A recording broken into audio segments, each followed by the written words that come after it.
Steve McQueen made the greatest car chase in movie history, and 12 years later, he played a man who could barely drive. In Bullitt, the car made McQueen a driving legend.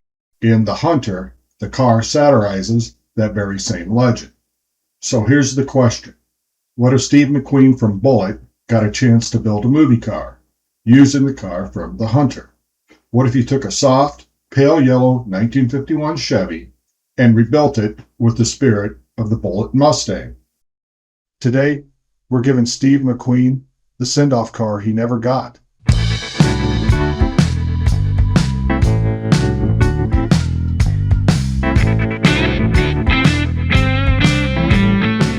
Welcome to Reel Rides Reimagined. Today's episode is built around two movies that don't just feature Steve McQueen. They frame his on-screen driving legacy. At one end, Bullitt, 1968. At the other, The Hunter, 1980. One film builds the myth, the other quietly takes it apart. And they both use cars to do it. Our goal is not to turn the 51 Chevy into a cartoon muscle car. Our goal is restrained. We keep the classic Chevy silhouette, almost, the convertible presence, the sense of history, but we inject Bullitt DNA, subtle, powerful, and serious. Slightly lowered stance, subtle rake, nose down. Black wheels, just the chrome up front to announce our presence with authority. Exhaust tuned for a deep, restrained note. This car shouldn't shout. Like McQueen, it should represent restrained class, but with unmistakable seriousness underneath. The original straight six retires. In its place, we put a mild, stroked out 383 small block with about 400 horsepower. Modern automatic transmission, reliable cooling and ignition. This isn't a drag car, it's a city car, a driver's car. Fast enough to feel dangerous, civilized enough to live with. Disc brakes all around, modern suspension geometry, tighter steering, controlled body roll. Same silhouette with a small hood scoop to suggest seriousness. We give that convertible a completely different attitude. Inside, we go with black leather, understated, minimal gauges, low back bucket seats, simple 3-spoke steering wheel. If Papa Thorson opened the door, he'd recognize it. If Frank Bullitt slid behind the wheel, he'd feel at home and he'd know what to do. In the end, I love both these movies. Bullitt showed me what a car chase could be. The Hunter showed me who Steve McQueen really was. This mashup isn't about fixing the Hunter. It's about finishing a sentence. A 1951 Chevy that still carries Papa Thorson's spirit, but moves like it was built by the people who made Bullitt legendary. A car that bridges the McQueen who defined the movie chase and the McQueen who showed up at the end.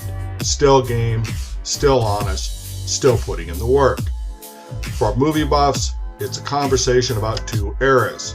For car buffs, it's a blueprint you could actually build.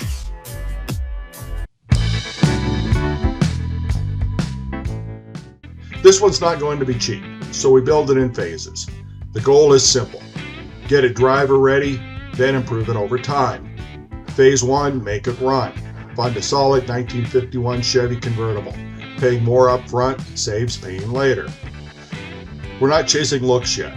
We're chasing reliability. Out goes the straight 6, in comes a small block Chevy V8. Modern transmission, cooling, wiring, disc brakes replace drums. Now it goes and stops.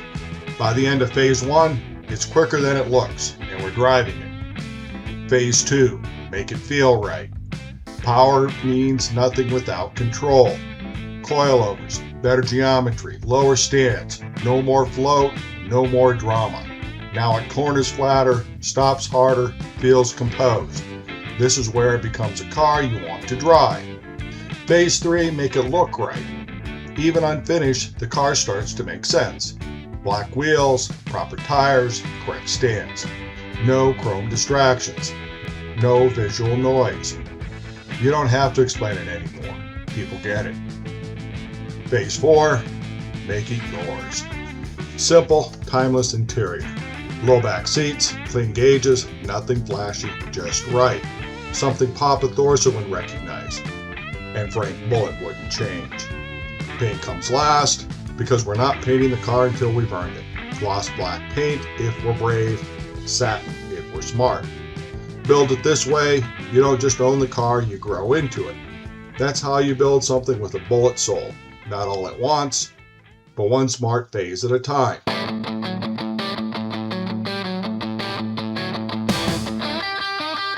Hey, if you enjoyed this episode, hit the like button or subscribe and tell me in the comments, what movie cars should we mash together next? I'm Diva, and this is Reel Rides Reimagined. See you next time.